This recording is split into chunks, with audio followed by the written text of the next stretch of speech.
On the legal front, Michael and Barry, the technology seems to, the technology moves quickly, the law, as you said, moves slowly.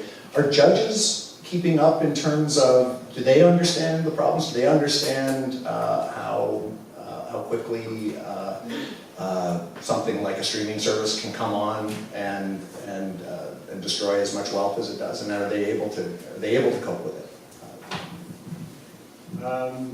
Well, I know one judge that, in my view, wasn't. There was a case last summer that I think the judge got wrong involving access copyright at York University. But generally speaking, actually, I would say the answer is surprising. I think for some, the answer may be surprisingly yes. In fact, our Supreme Court of Canada has heard more copyright cases over the last 10 to 15 years than they had in the prior 100. And if you look at those decisions, and frankly, if you look at it not just from a copyright perspective, but from a technology perspective, everything from examining liability associated with linking, to safe harbor related issues, to the panoply of challenges that we see taking place with the internet, I think they do get, they are able to grapple with it. And part of it is because I think a lot of these issues do go back to first principles.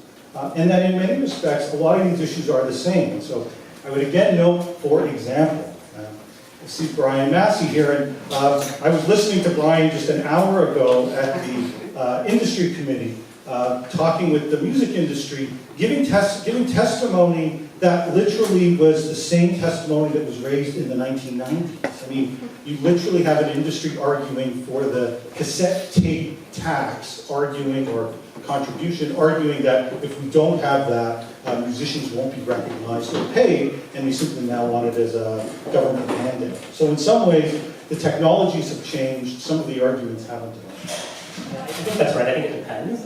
So the Supreme Court certainly gets it right many of the times, and they actually are always right. But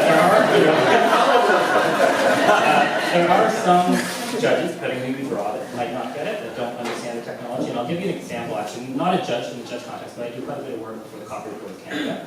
And they are typically older individuals that probably don't quite understand technology. I was involved in the first online streaming service hearing for ReSound, which is a collective that presents performance and record labels. And one of the challenges was explaining to the board what exactly this new streaming industry was. Because at the time, everything was being compared to commercial radio or to webcasting, which was someone in their basement putting on the screen, and not the sophisticated type of services that you're seeing now. And I still don't think they got it. So that's a challenge when you're up against a panel that doesn't quite understand the technology that's happened or developed and what might come. And they have to keep that in mind in order to craft solutions that work for things that aren't even yet contemplated. You know, I guess sometimes, definitely, there are comparisons, and you can use the idea of,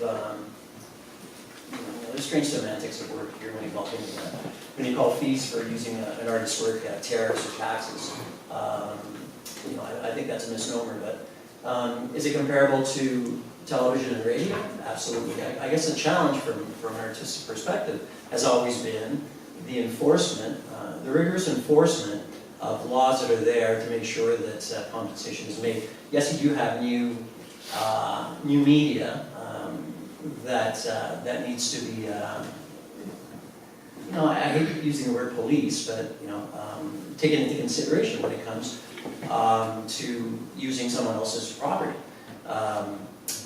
But I think that's where it starts, is making sure that it's enforced. So there's a judge out there that might be, he or she might be a little older and not understanding the actual technology.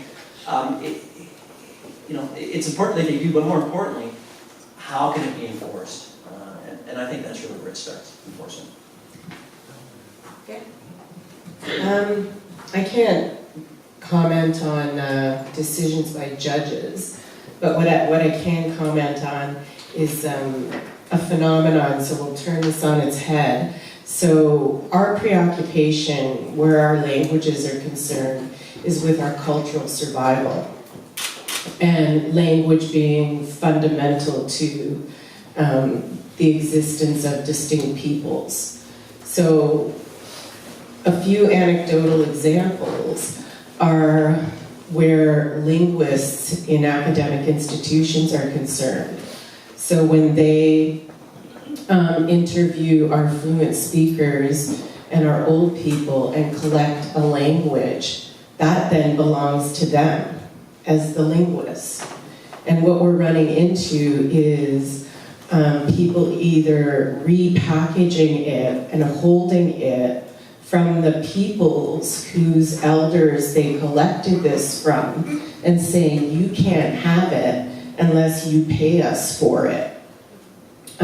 Secondly, because there is in fact a cadre of linguists who are getting on in age, who have some of the best collections of Indigenous languages and stories, is that they are passing on and their works are left to their estates, and some of their spouses just throw it out and don't make it available to the peoples from whom it's come.